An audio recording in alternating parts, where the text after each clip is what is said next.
Hello बच्चों, कैसे हैं आप लोग। उम्मीद करता हूँ एकदम अच्छे होंगे। जैसा कि हमारा चैप्टर चल रहा था अल्टरनेटिव करंट, उसमें मैंने आपको बहुत सी चीज़ें पढ़ा दी हैं। जैसे कि मैंने सभी के अलग अलग सर्किट करके पढ़ा दिए, इंडक्टर सर्किट, रेजिस्टिव सर्किट और कैपेसिटिव सर्किट। फिर मैंने आपको कॉम्बिनेशन ऑफ सर्किट्स में पढ़ा दिए हैं, दो के कॉम्बिनेशन लेके पढ़ाए हैं। देन फिर मैंने आपको पावर बताया और पावर फैक्टर कल लास्ट क्लास में चोक कॉइल की दी।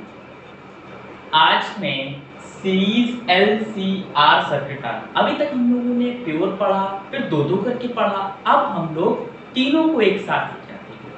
ये टॉपिक थोड़ा लंबा है तो 2-3 वीडियो में कवर हुआ। आज इसका कॉन्सेप्चुअल पार्ट कवर करते हैं, नेक्स्ट वीडियो में इसके क्वेश्चंस लाएंगे।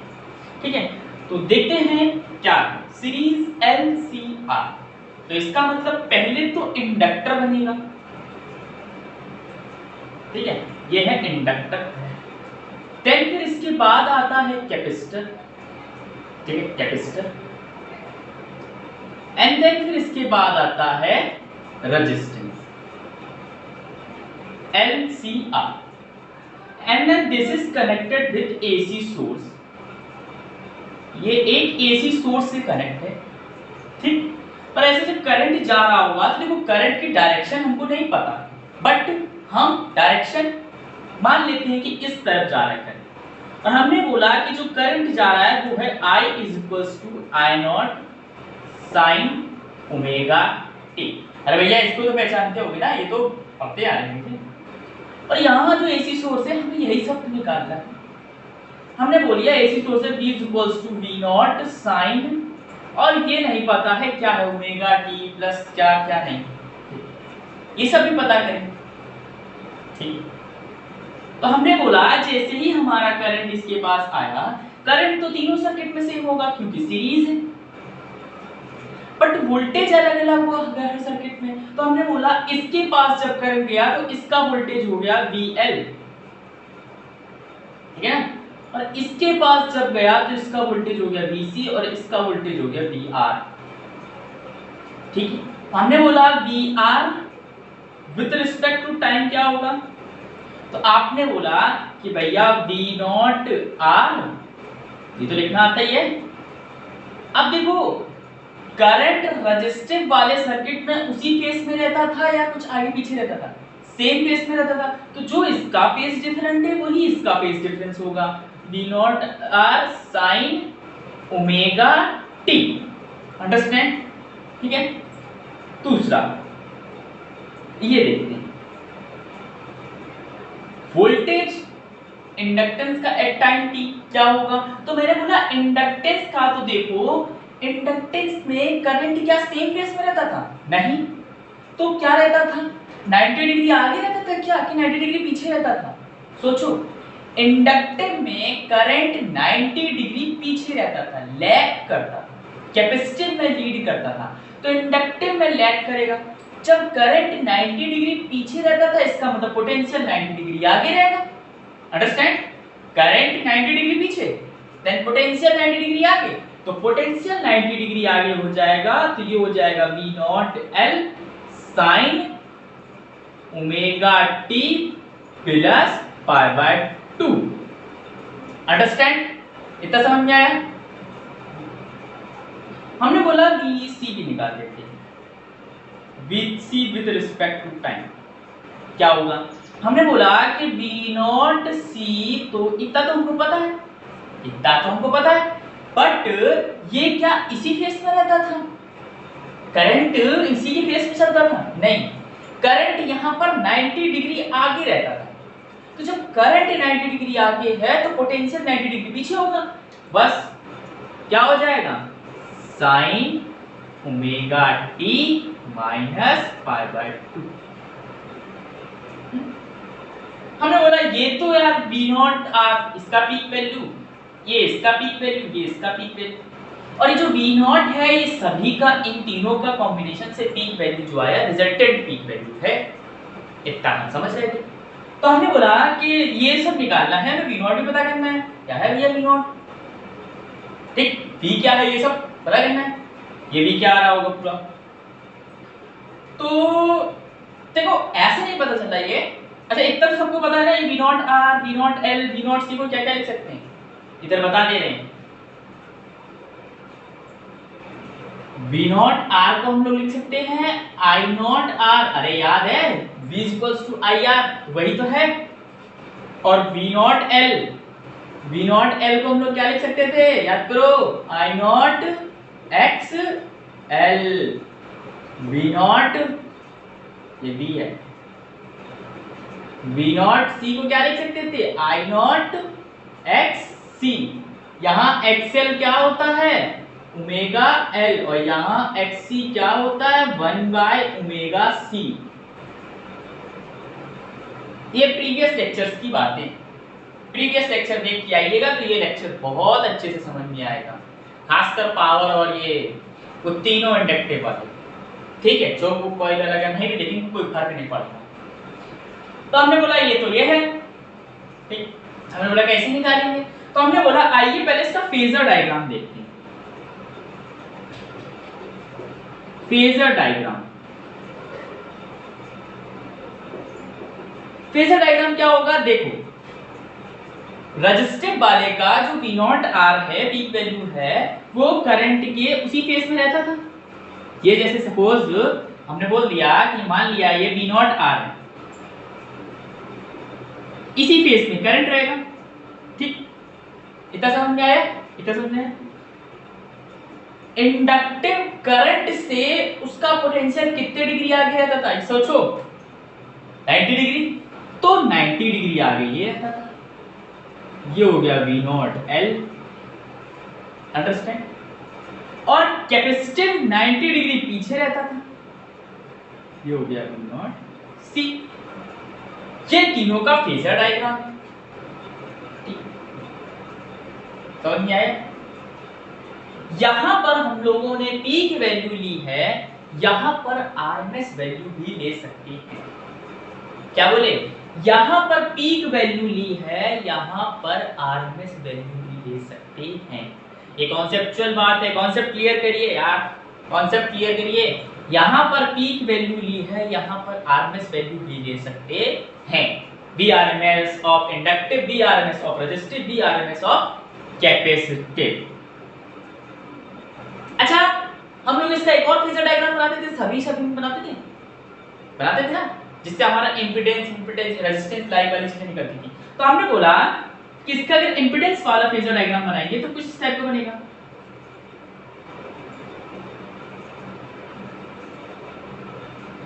वी नॉट एल की जगह क्या रख देंगे, एक्स एल। अब कहेंगे भैया आई नॉट भी रखेंगे, अरे आई नॉट तीनों में है तो कट जाएगा ना। वी नॉट सी की क्या रख देंगे, एक्स सी, और इसकी जगह आर। ये भी एक फेजर डायग्राम है, ये इंपेडेंस वाला फेजर डायग्राम है, ठीक। ऐसी कोई बात नहीं बन रही है, बट इन फेजर डायग्रामों से अब बात बनने लगी है, ठीक। केसेस के ऊपर डिफाइन होगा, 3 केस। चले, इतना समझ में आया, चले चलिए हटाते हैं और पहला केस देखते हैं। ये हटाता हूं, हटाऊं,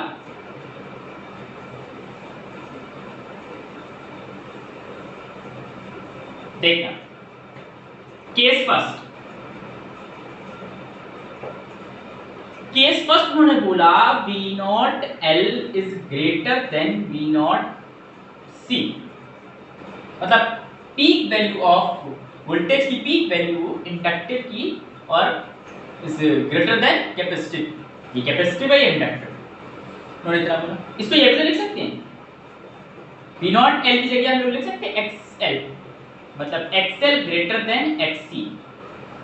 ये बात हुई। आइए इसका फेजर डायग्राम बनाते हैं। फेजर डायग्राम तो यही था, ये तो इधर ही रहेगा, V नॉट R, ठीक, करंट भी ऐसे चलेगा, V not L, V not C, इसमें चेंज हो रहा है। अभी मैंने बोला V not L greater than V not C। अच्छा एक बात कहो, ये बड़ा है ये छोटा, और ये वेक्टरली जुड़ेंगे, वेक्टरली नहीं जुड़ते हैं, ये होता है फेजर सम। ये एसएचएम में पढ़ा होगा, क्लास 11 में पढ़ा जाता है, कोई बात नहीं, आप यहाँ वेक्टरली जोड़ेंगे, आंसर आएगा, वेक्टरली ही जोड़, ठीक है। तो मैं बोल रहा हूँ V naught L minus V naught C. अरे ये बड़ा है, मतलब मान लिया अगर ये 7 है, ये 5 है, तो 5 माइनस 7, 2 ऊपर की तरफ भी तो आएगा 2, इसका मतलब ये कुछ इस टाइप में रहेगा। अब भी ये ऊपर की तरफ आ रहा है, और ऊपर की तरफ क्या हो जाएगा, V naught L minus V naught C. V naught में से वी नॉट सी हटा रहे, इसको ऐसे कर दिए, यही तो करा है, माइनस ये हटा रहे, ठीक। और इन लोग का रिजल्ट, अच्छा एक बात बताओ, इन तीनों का रिजल्टेंट बन के यही तो आ रहा था, v equals to V naught sine है, और यहाँ कुछ आना है, पीक वैल्यू तो वी नॉट ही आएगी इन तीनों के रिजल्टेंट से, तो ये जो पीक वैल्यू रहेगी ये वी नॉट ही तो रहेगी। अरे नहीं समझे, इन तीनों के रिजल्टेंट से ये पीक वैल्यू वी नॉट ही तो आ रही है, तो वही वी नॉट है। ये अब भी तो वी नॉट इससे कुछ आगे है, और कितना आगे है, फाई एंगल, कितना आगे है, फाई एंगल। अरे भाई करंट से अभी तो आगे, करंट इसी फेस में, और ये देखो ना आगे है, इससे आगे है, अब भी आगे है फाई एंगल। इतना हमें समझ नहीं आया, हमने बोला फाई एंगल आगे है, चलो इसको वेक्टरली जोड़ते, तो हमने बोला वी नॉट का स्क्वायर बराबर वी नॉट आर का square plus V naught L minus V naught C का स्क्वायर, ये हो जाएगा वी नॉट आर का स्क्वायर। वी नॉट आर की जगह हम लोग क्या लिख सकते हैं, आई नॉट आर लिख सकते हैं, आई नॉट आर का स्क्वायर प्लस, और इधर हो जाएगा वी नॉट की जगह I naught XL minus I naught X C का होल स्क्वायर, ठीक। समझ में आया तब, कितना समझ में आया, ये डाल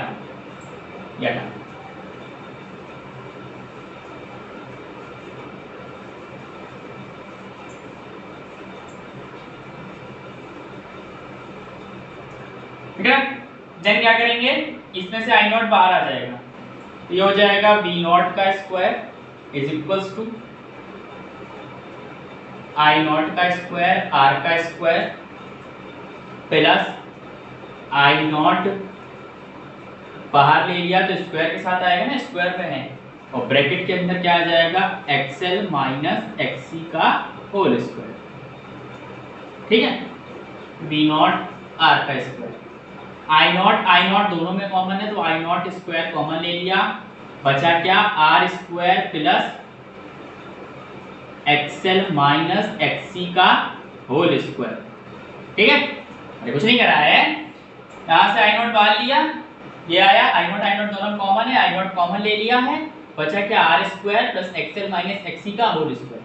अब अंडर रूट लगा देंगे, तो ये हो जाएगा V naught is equals to I naught का, आई नॉट स्क्वायर हट जाएगा ना, अंडर रूट रखते, और ये हो जाएगा under root R square plus XL minus XC का होल स्क्वायर।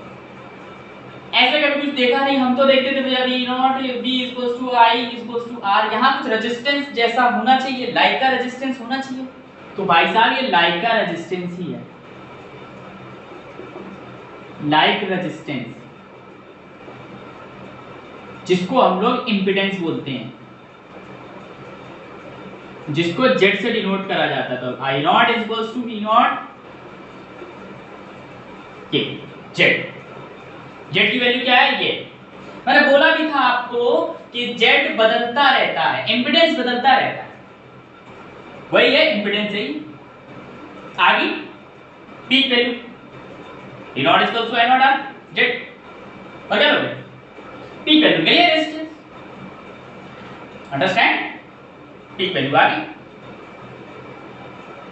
है, इतना समझ में आया, लिखिए। अच्छा हमारा हमने बोला कि हमारा फिगर ये था ना यार, ये रहा, तो ये हमने बोला वी नॉट सी और ये सब ये था, इसका अगर फिगर वाला वो इंपिडेंस वाला फिगर बनाए तो ऐसा बनेगा ना, यहाँ पर हो जाएगा आर इसकी जगह, और एल की जगह हो जाता था एक्सएल, और इसकी जगह हो जाता था एक्ससी। इनका रिजल्टेंट क्या आएगा, जेड, जेड कितना आगे है, 5, कितना आगे है, 5। जेड की वैल्यू क्या है, ये है, जेड इक्वल्स टू दिस लिख लेना यहाँ पर, Z equals to under root R square plus XL minus XC का होल स्क्वायर। ये पूछना फाई क्या है, फाई की वैल्यू क्या है बताइए। फाई की वैल्यू, फाई की वैल्यू हो जाएगी, मैं यहां लिख दे रहा हूं tan फाई बराबर, इसको उठा के इधर ले आएंगे, इसको उठा के अगर ऐसे लगा दूं तो हो जाएगा परपेंडिकुलर अपॉन बेस, मतलब XL minus XC by R, this is equals to tan phi. मतलब कि अगर ये फाई निकल जाएगा तो फेस डिफरेंस भी आ जाएगा यहां पर रखने के लिए, और कितना आगे और कितना पीछे, अंडरस्टैंड। ये था केस। अच्छा केस 1 में जैसे ही ये इससे ज्यादा हुआ, इंडक्टिव ज्यादा होगा V नॉट है, और आपको पता है एज अ प्योर इंडक्टिव में भी देखा जाए तो पोटेंशियल हमेशा आगे चलता था करंट से, 90 डिग्री आगे चलता था, 90 डिग्री आगे चलता था। यहाँ पे 90 डिग्री तो नहीं चल रहा, पर कुछ ना कुछ तो आगे चल रहा है, मतलब ये रजिस्टिव तो नहीं ना, तो ये कैपेसिटिव है, कैपेसिटिव में पीछे चलता था, करंट आगे चलता था। ये इंडक्टिव सर्किट बन चुका है, और ये है इंडक्टिव, सही बात है, देख लो ये इंडक्टिव सर्किट ही है। क्यों? क्योंकि यहां पर अभी भी करंट लैग कर रहा है। ये है केस 1, अंडरस्टैंड, समझ में आ रहा है?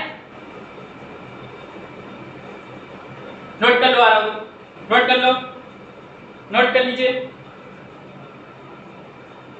नोट कर लो, कर लिया होगा, खड़ा ना हो।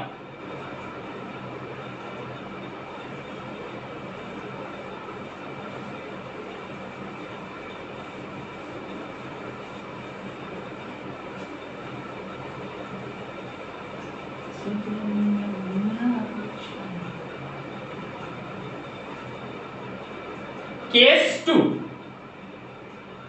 इसका जस्ट उल्टा कर दिया। अब V नॉट C को जिता देते, ये V नॉट L, इसका मतलब क्या हो जाएगा, और करके के XL is less than XC, ये होगा। बनाओ इसका phasor diagram. Normal phasor diagram कैसा होगा, यहां होता है V नॉट R, यहां होता है V नॉट C, यहां होता है V नॉट L। अरे ये याद कर लो, ऐसे ही रहता है, ठीक। वो डायग्राम बनाना ये वाला किसका, V नॉट R तो अपनी जगह ही रहेगा, V नॉट C बड़ा है। अगर मैंने बोला इसको 7 मान लो, इसको 5 मान लो, तो 7 माइनस 5 अब भी नीचे की तरफ ही आएगा, बड़ा है ना, तो ये नीचे की तरफ। अब हो क्या रहा है, V नॉट C में V नॉट L हट रहा है,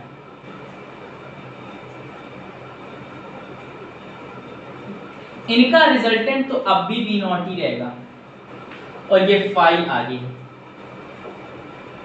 ठीक है, समझ में आया? फाई निकाल लेते, वैसे वही सब करेंगे। V नॉट का स्क्वायर होगा, इसका स्क्वायर बराबर इसका स्क्वायर प्लस इसका स्क्वायर, ज्यादा जल्दी तो नहीं हो रहा है, यहां लिख पा जगह नहीं।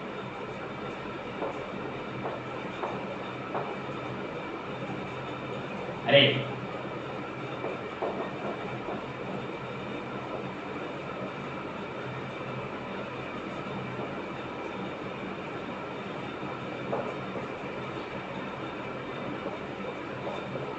V naught square is equals to V naught R की क्या लिख सकते हैं, I नॉट R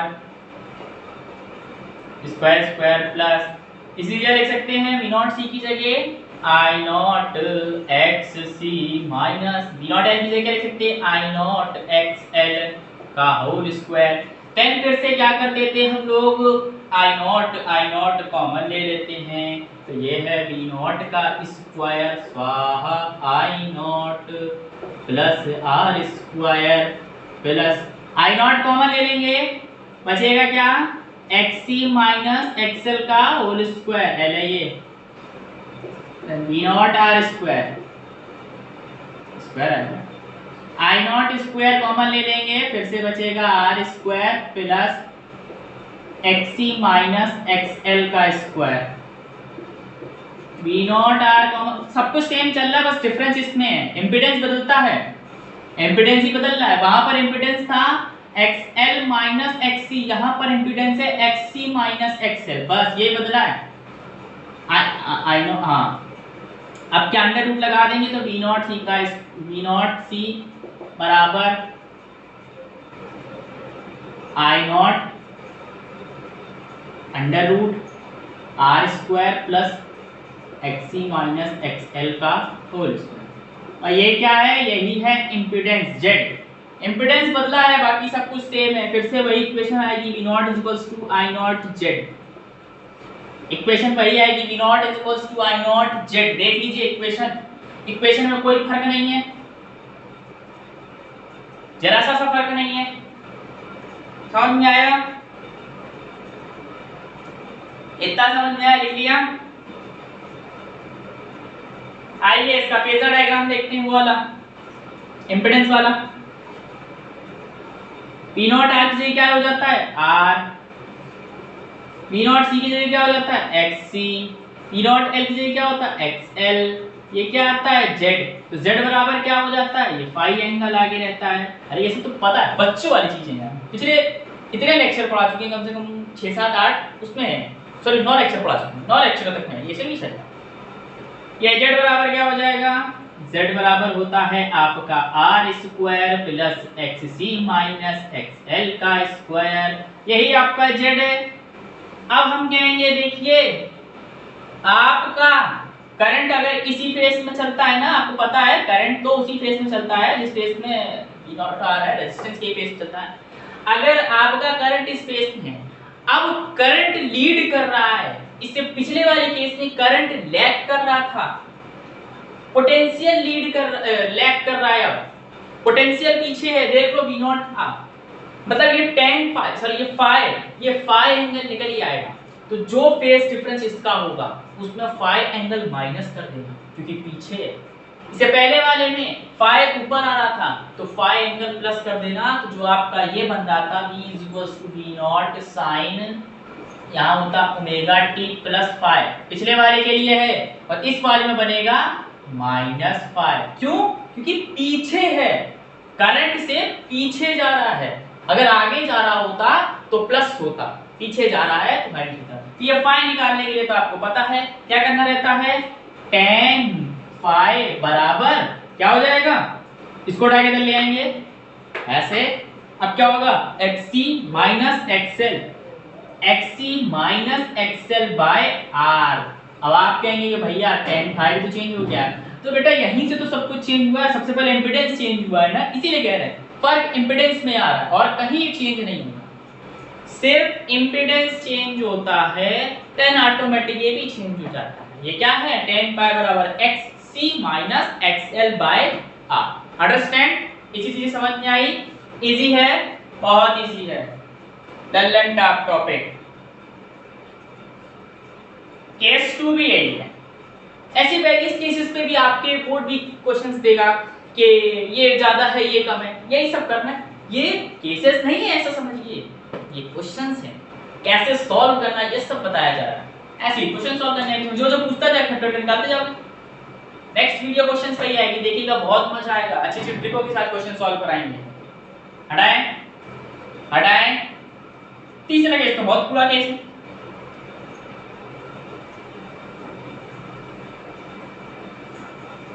तीसरा case third, V not L बराबर V नॉट C। अल्लो, इसका मतलब XC बराबर XL, क्या उल्टा लिख दिया है, XL बराबर XC। मतलब कि अब तो जिस डायरेक्शन में V नॉट R है उसी डायरेक्शन में तो करंट है, बाकी सब तो सेम है। क्यों? आपका डायग्राम ये होता था V not C, V not L, V naught R। अरे ये दोनों सेम है तो कट नहीं जाएंगे, तुम ऊपर ले जा रहे तुम नीचे ले जा रहे, भाई साहब दोनों चलो खत्म हो जाओगे, ये तो चला जाएगा, बचा यही तो। नहीं समझे? समझ गए हो यार, समझ गए ना? अरे भैया ये जितना ऊपर जा रहा है उतना नीचे आ रहा है, तो कटेगा नहीं क्योंकि ये बराबर है। अरे 5 न्यूटन का फोर्स तुमने लगाया, 5 न्यूटन का फोर्स हमने लगाया। अरे कुछ कर पाओगे दोनों का? नहीं होगा। वही चीज इधर भी है। अरे समझ गए? और बढ़िया लल्लन टाप बच्चे हो, मजा आ जाता है। ठीक है, तो अब हमारी बी नॉट क्या हो जाएगी? अरे कुछ है नहीं तो बी नॉट बराबर बी नॉट आर हो जाएगा। सब कुछ तो चला गया, एक ही सिंगल रेखा बच रही है। ठीक है, मतलब जेड बराबर क्या होगा? जेड बराबर आर हो जाएगा। क्यों? क्योंकि इसका अगर वो वाला इंपेडेंस वाला डायग्राम बनाएंगे ये आर के बराबर होता है, बस जेड बराबर आर। ये क्या है? ये प्योर रेजिस्टिव सर्किट है। इसका मतलब यहां पर क्या हो जाएगा? I is equals to I not sine omega t. सही बात है, जो फेज डिफरेंस करंट में होता है वही फेज डिफरेंस रेजिस्टिव वाले सर्किट के वोल्टेज में भी होता है। देखिए ये टॉपिक अधूरा है केस 3। क्यों? क्योंकि ये टॉपिक में आपको रेजोनेंस कंडीशन में पढ़ाऊंगा। केस 1 केस 2 पूरा कंप्लीटली समझा दिया है। केस 3 के हम क्वेश्चंस भी अभी नहीं कराएंगे, हम इसके लिए नई एक खूबसूरत सी वीडियो लेके आएंगे जिसका नाम होगा रेजोनेंस कंडीशन, पूरी बेस्ड इस पे। कल की क्लास में क्वेश्चंस होंगे वो इस कंडीशन पे क्वेश्चन ही नहीं होंगे। जब रेजोनेंस थ्योरी पढ़ा देंगे तब आप मास्टर होंगे एलसीआर सर्किट में, तीनों केसेस में क्वेश्चन सॉल्व कर लेंगे। अंडरस्टैंड? उम्मीद करता हूँ लेक्चर समझ में आया होगा और ऐसे ही पढ़ाई करते रहें। All the very best. और अगर लेक्चर समझ में आया हो तो लाइक करें, सब्सक्राइब करें। Okay bye.